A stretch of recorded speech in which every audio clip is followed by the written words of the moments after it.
ओह, हाँ। हेलो दोस्तों। तो आज का जो टॉपिक है वो ये है कि मेरे जो स्टूडेंट्स हैं ना, बहुत सारे और भी लोग हैं जो मुझे जानते हैं। तो वो मुझसे एक सवाल करते हैं। लोग मुझसे एक सवाल करते हैं कि सर, आप ट्यूशन पढ़ाते हो बच्चों को, और अच्छी बात है, आप एक टीचर हो, प्रोफेशनल ट्यूशन पढ़ाते हो। सिर्फ आपका यही एक तरीका है कमाई का, आपका ही प्रोफेशन है, आप एक टीचर हो।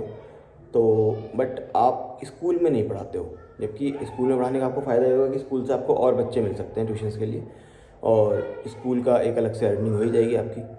तो आप स्कूल में क्यों नहीं पढ़ाते? जो आप इतने अच्छे टीचर हो, आप इतने फेमस भी हो, और आपको बच्चे आते भी हैं आपके पास पढ़ने के लिए, आप अच्छा ही पढ़ाते हो, तो आप किसी स्कूल में क्यों नहीं पढ़ाते हो?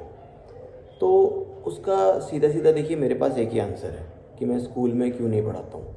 स्कूल में ना पढ़ाने का रीज़न ये है कि स्कूल आज की डेट में वो नहीं रह गए हैं स्कूल जैसे कि पहले हुआ करते थे। स्कूल में अब एजुकेशन के नाम पे ढोंग ही हो रहा है बस, और तो कुछ नहीं हो रहा है जहाँ तक दिखाई दे रहा है साफ साफ। और उसका रीज़न है, मैं क्यों नहीं चाहता हूँ, क्योंकि मैं पहले, ऑब्वियसली बात है, जो लोग मुझे जानते हैं वो जानते हैं कि पहले तो मैं जॉब करता था। जॉब छोड़कर मैंने फिर ट्यूशन स्टार्ट किया। तो जॉब में भी वही आजकल प्राइवेट जॉब में भी सेम है, और जो स्कूल में टीचर की जॉब है, हालांकि पहले ऐसी नहीं हुआ करती थी, बट आज की डेट में टीचर की जॉब भी प्राइवेट जॉब की तरह ही एक हो गई है, प्राइवेट जैसे आप जॉब करते हो। क्योंकि वहाँ पे आप एज एन एम्प्लॉय नहीं हो, या ये कह सकते हैं कि आप एज जो आप जिस प्रोफेशन पे हो आप उस पर नहीं हो, आप वहाँ पे गुलाम। जो भी इंसान आपको सैलरी दे रहा है महीने में, वो चाहे कम दे रहा है चाहे ज़्यादा दे रहा है, वो ये समझता है कि ये बंदा जो सामने वाला है ये मेरा गुलाम है, और वो उसी तरह आपसे काम लेता है। चाहे आप किसी प्राइवेट कंपनी में जॉब कर रहे हो, और आज की डेट में अगर मैं बात करूँ स्कूल्स की खाली, तो स्कूल्स में भी यही हो रहा है। टीचर्स को टीचर्स रहने ही नहीं दिया गया, टीचर्स को बना दिया गया एम्प्लॉयज़, कि भैया आप तो एम्प्लॉय हो। क्योंकि पढ़ाई कराने का काम था टीचर का काम था आना, चैप्टर बच्चों को पढ़ाना, एक्सप्लेन करना, क्वेश्चन आंसर्स करवाना, कॉपीज़ उनकी ज़्यादा ज़्यादा चेक कर देना, ये टीचर का काम था। मेन टीचर का काम होता है बच्चों को सिखाना, ठीक है, बच्चे अच्छे से सीखें पढ़ें, ये टीचर का काम होता है मेन। अब टीचर्स को इस काम के अलावा दुनिया भर के कामों में और लगा दिया गया है, इन्वॉल्व कर दिया गया है, ठीक है। जैसे कि मैं देखता हूँ, मैं आपको एक एग्जांपल देता हूँ। मेरा बेटा है, वो क्लास सेकंड में है।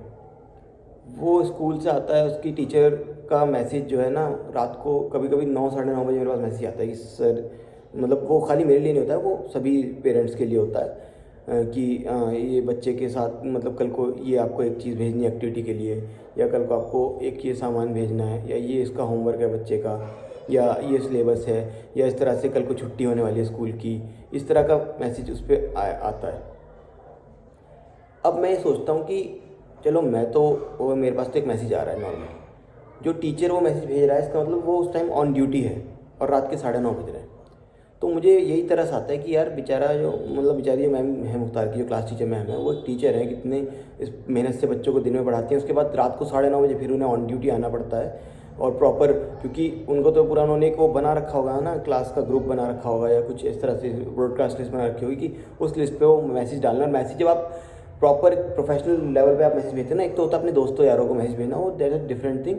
एक होता है आप एक प्रोफेशनल मैसेज भेज रहे हो, तो उसमें आपको बहुत देख के हर चीज़ सोच समझ के लिखनी पड़ती है, ग्रामेटिकल मिस्टेक ना हो, और कोई वैसा एरर ना आ जाए, या फिर मैं कोई डेट गलत ना डाल दूँ, टाइम गलत ना डाल दूँ, जो भी चीज़ें हैं वो प्रॉपर। तो वो अलग तरह का स्ट्रेस ही होता है। आपको कहने के लिए लगता है कि यार एक मैसेज तो भेजना, ब्रॉडकास्ट पे एक मैसेज डाल दो, हो जाएगा, नहीं, वो एक अलग तरह का स्ट्रेस होता है अपने आप में, कि आप एक प्रॉपर मैसेज को तैयार करोगे, फिर उसको ब्रॉडकास्ट पे आप डालोगे, क्योंकि आपको पता है कि एक बार बहुत सारे लोगों के पास चला गया तो गलत चला गया, तो गलत ही चला जाएगा, ठीक है।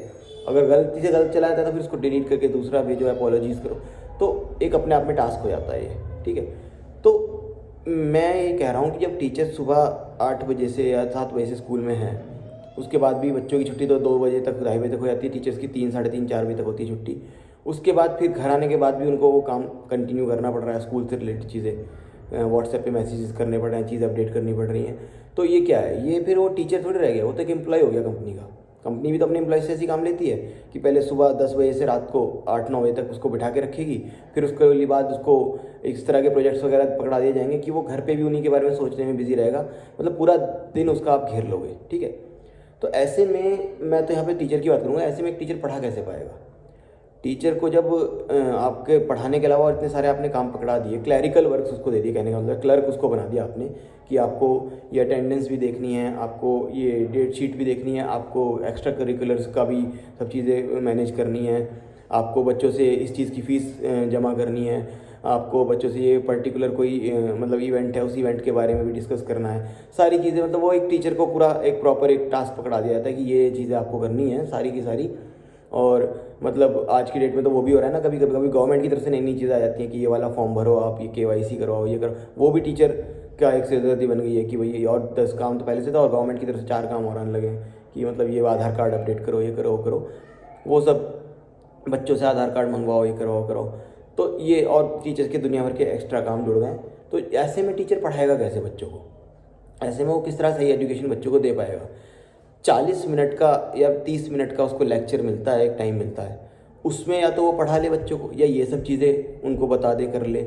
और चलो वो भी मैं छोड़ूँ, उसके बाद एक सिलेबस का जो एक वो बना दिया है ना, क्योंकि आज की डेट में मैं देख रहा हूँ स्कूल्स ने एक तरीका यूज़ किया है बच्चों से फीस लेने का। क्योंकि कुछ मतलब स्कूल को लगता था कि बच्चों के पेरेंट्स टाइम पे फीस जमा नहीं करते, तो वो क्या करते हैं, हर महीने एग्ज़ाम कंडक्ट करते हैं। हर महीने कोई ना कोई आप चेक करना, अपने बच्चे का पूरा स्केड्यूल चेक करना, पूरे साल का आप देखोगे हर महीने उसका कोई ना कोई टेस्ट हो रहा होगा। ज़्यादा से ज़्यादा एक महीने गैप होके अगले महीने हो रहा होगा। मतलब अब ये नहीं रह गया कि आपका पहले फर्स्ट टर्म होते थे, फिर 3-4 महीने बाद सेकंड टर्म हो गए और फिर फाइनल एग्ज़ाम हो गए 3-4 महीने बाद। 3 पार्ट में डिवाइडेड था, बीच में छोटे मोटे कोई टेस्ट हो गए, छोटे मोटे तो हो गए, वरना तो सीधा ये 3 पार्ट में डिवाइड था मेरे टाइम में। अपना उसकी बात कर रहा हूँ जब मैंने स्कूल में पढ़ाई की थी। आज की डेट में स्टार्टिंग से फर्स्ट मंथ से एग्ज़ाम शुरू हो जाते हैं आपके, कुछ ना कुछ पेपर। पहले कुछ UT होते हैं, उसके बाद फिर कोई और एग्ज़ाम प्रिपरेशन कोई टेस्ट हो जाते हैं, और हर महीने आपको देखोगे आप कोई ना कोई टेस्ट या एग्ज़ाम बच्चा दे रहा है। और हर महीने देने का मतलब ये है कि वो जो सिलेबस है ना, वो बहुत तेज़ी से आगे की तरफ भागाने की कोशिश की जाती है, ठीक है। और फिर टीचर को क्या करना होता है कि भाई 2 हफ्ते बाद एग्ज़ाम और एग्ज़ाम में आने हैं 4 चैप्टर, और वो 4 चैप्टर पढ़ाने के लिए ही आपको 1 महीना चाहिए भाई। 2 हफ्ते बाद तो एग्ज़ाम है, फिर वो कैसे आएंगे एग्ज़ाम में? फिर टीचर वो जल्दी जल्दी किसी तरीके से उल्टा सीधा करके वो चैप्टर्स को पूरा कराता है। आजकल तो बच्चों को बोल दिया जाता है कि भाई गूगल से क्वेश्चन के आंसर देख लेना, AI से कर लेना, उससे कर लेना, ChatGPT से कर लेना, और ये मैंने तुम्हें चैप्टर पढ़ा दिया है, वो कर दिया है। इस तरह से फिर वो करना, क्योंकि वो मजबूरी हो गई है टीचर की। मैं ये नहीं कह रहा टीचर जानबूझ के ऐसा करता है, उसकी मजबूरी है। उसको 2 हफ्ते का टारगेट दिया जाता है कि 2 हफ्ते में 4 चैप्टर 8 चैप्टर पूरे कर दो, और इसको क्योंकि एग्ज़ाम में आने हैं। और एग्ज़ाम के नाम पे फिर वो बच्चों से को कहा जाता है, मैनेजमेंट कहता है कि एग्ज़ाम दंगनी में नहीं बैठने देंगे अगर फीस जमा नहीं होगी। तो ये तरीका हो गया फीस निकालने का। तो उस चक्कर में वो हर महीने एग्ज़ाम कर दिए गए हैं। तो जो पढ़ने का जो एक होता, क्योंकि जब आप पुराने टाइम से देखते आ रहे हो, इंडिया में तो एजुकेशन बहुत पुरानी चीज़ है। महर्षि ऋषि मुनियों के टाइम से लोग, राजकुमार जो होते थे, रहने के लिए बाकायदा जाते थे ऋषि मुनियों के पास, उनसे पढ़ते थे। तो पढ़ाने का तरीका ऐसा होता ही नहीं था। कई कई साल, 10-10, 20-20 साल लग जाते थे प्रॉपर एक चीज़ों को सीखने में, पढ़ने में। और मतलब तसल्ली से चीज़ों को ऐसे पढ़ाया जाता था कि वो पूरा एक बार आपने पढ़ ली तो वो आपके माइंड में ऐसी बैठ गई, उसके बाद आप ज़िंदगी भर उसको भूलोगे नहीं। तो वो आज की डेट में होता ही नहीं है। वो अब मैं एक और एग्जांपल देता हूँ। मान लो एक चैप्टर है, वो 32 पेजेस का चैप्टर है। 32 पेजेस के चैप्टर को अगर मैं एज ए टीचर भी पढ़ने बैठूंगा तो वो मुझे कम से कम 3 से 4 घंटे उस चैप्टर को अच्छे से पढ़ने में लग जाएंगे, समझ के सही से पढ़ने में, ठीक है, सब कुछ उसको।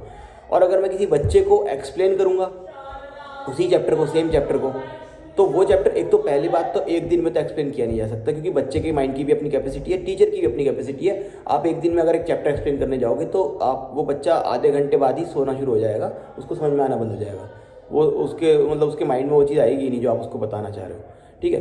तो आधे घंटे का टाइम इसलिए वो तो सही है, क्लासरूम का एक जो टाइम होता है आधा घंटा 40 मिनट, वो उतना ही बच्चा एक चीज़ को समझ, उतनी देर ही उसको समझ पाएगा, उसके बाद वो बोर हो जाएगा। तो वो उतने टाइम में आप उसका चैप्टर का कितना पार्ट पढ़ा दोगे? 2 पेज, 3 पेज, 4 पेज, ज़्यादा से ज़्यादा 10 पेज।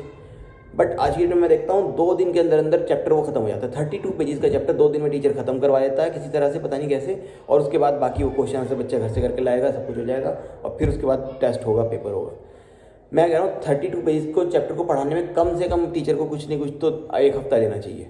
और 1 हफ्ते में अच्छे से तब बच्चे को चैप्टर समझ में आएगा, तब वो उसको एक्सप्लेन करके वो अच्छे से समझ पाएगा उस चैप्टर को, तब जाके कुछ ना कुछ उसका हल निकलेगा चैप्टर का, कुछ ना कुछ बच्चे के दिमाग में बैठेगा। बट नहीं, टीचर्स को तैयारी के लिए टाइम मिलता ही नहीं है इस चीज़ का। 2 हफ्ते का टाइम दिया जाता है, 2 हफ्ते बाद एग्जाम है, 2 हफ्ते में आपको ये 4 चैप्टर कंप्लीट कराने हैं। तो उसका तरीका यही है, टीचर 2-2 3-3 दिन में एक चैप्टर खत्म करा देगा 32 पेजेस का। बच्चे के माइंड में कुछ बैठेगा नहीं, सीखा नहीं सीखा कुछ नहीं, बस आगे। और फिर क्या है, बच्चा भी क्या करेगा, उस क्वेश्चन आंसर्स को रटेगा और उसको एग्जाम में बस करके आ जाएगा। मतलब मैं आपको गारंटी से बता रहा हूँ, आप किसी आज की डेट में टॉपर बच्चे को बिठा लोगे ना, जो क्लास में टॉप कर रहा होगा, और उसको भी आप एक रीजनिंग बेस्ड कोई टेस्ट दे दोगे, या फिर आप उसके सामने से खड़े होकर उससे कुछ अलग से सवाल कर लोगे, तो वो नहीं बता पाएगा।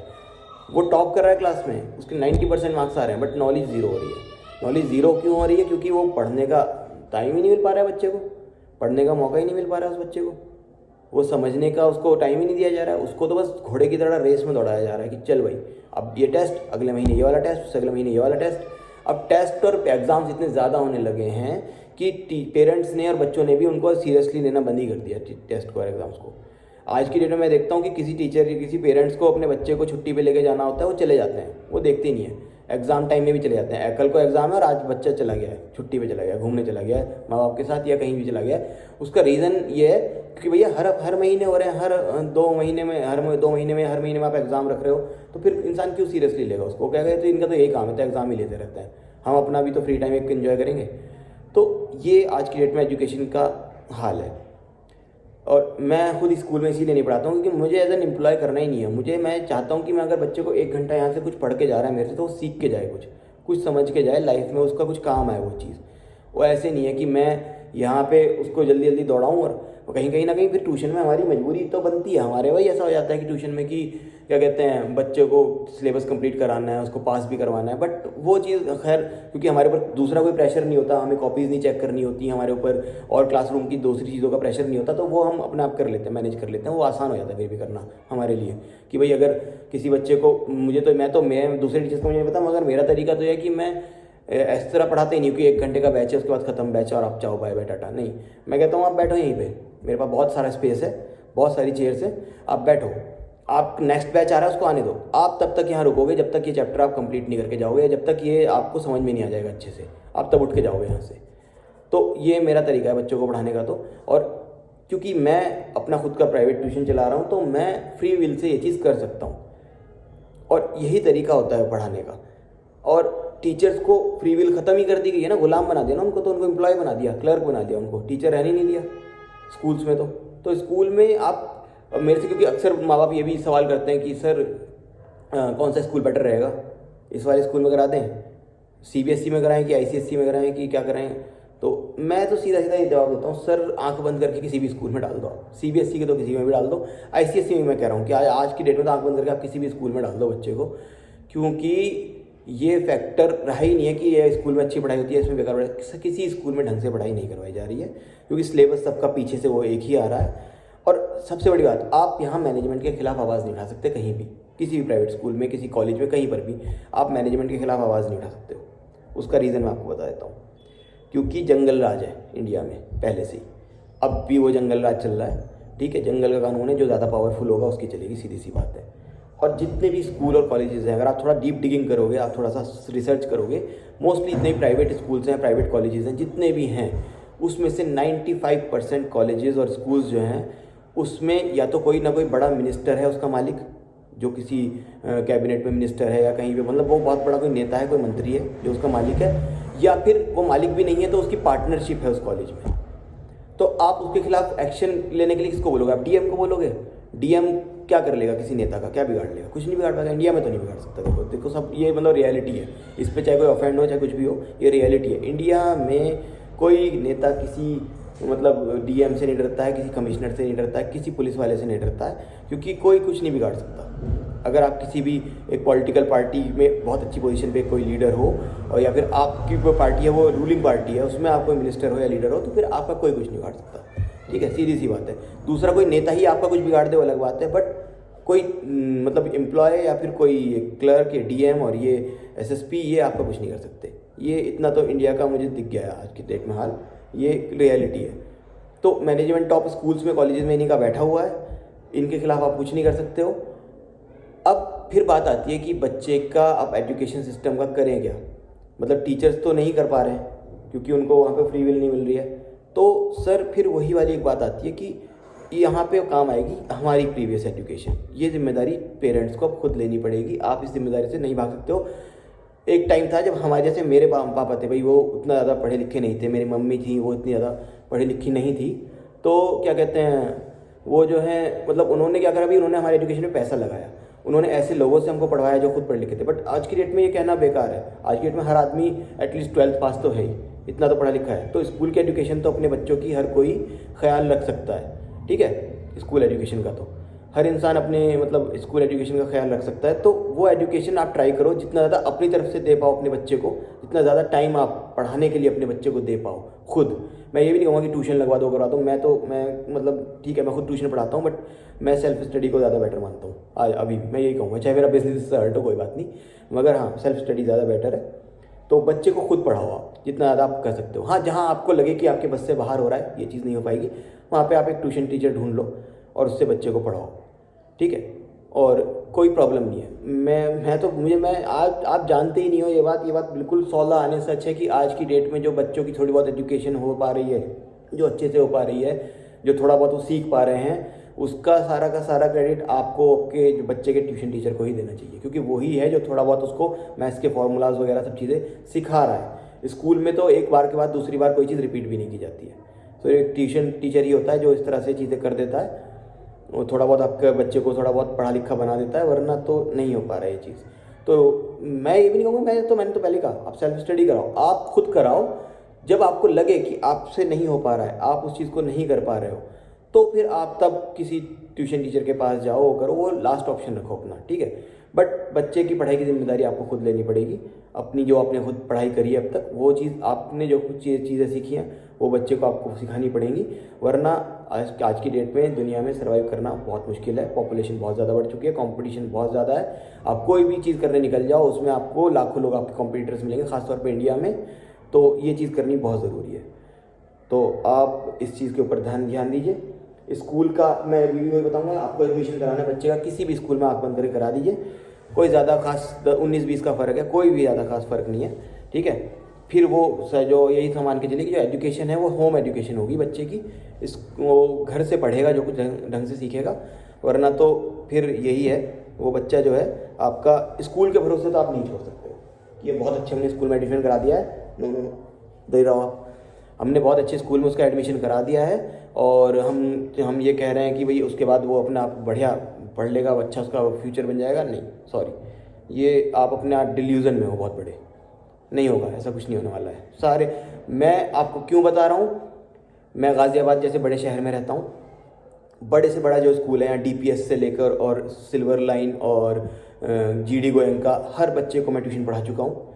स्कूल्स के बच्चों की हालत है, और एक बच्चे को नहीं, मतलब हज़ारों बच्चों को मैं ट्यूशन पढ़ा चुका हूँ और मैं जानता हूँ क्या हालत है। ICSE बोर्ड के बच्चों को मैं पढ़ा चुका हूँ, तो मुझे पता है क्या हालत है स्कूल्स की, एजुकेशन की, बच्चों की क्या हालत है, मुझे पता है। मैं अंदर की चीज़ें देख रहा हूँ सामने से अपनी आंखों से। तो अगर आप ये कह रहे हो कि हम महंगे स्कूल में एडमिशन करा देंगे तो हमारे बच्चे का फ्यूचर सेट है, नहीं, कुछ नहीं है, ज़ीरो। तो आपको उस एजुकेशन की जिम्मेदारी खुद लेनी पड़ेगी, ना कि मतलब वो कि आप स्कूल के भरोसे पे बैठ जाओ, ठीक है। Okay, thank you, bye bye.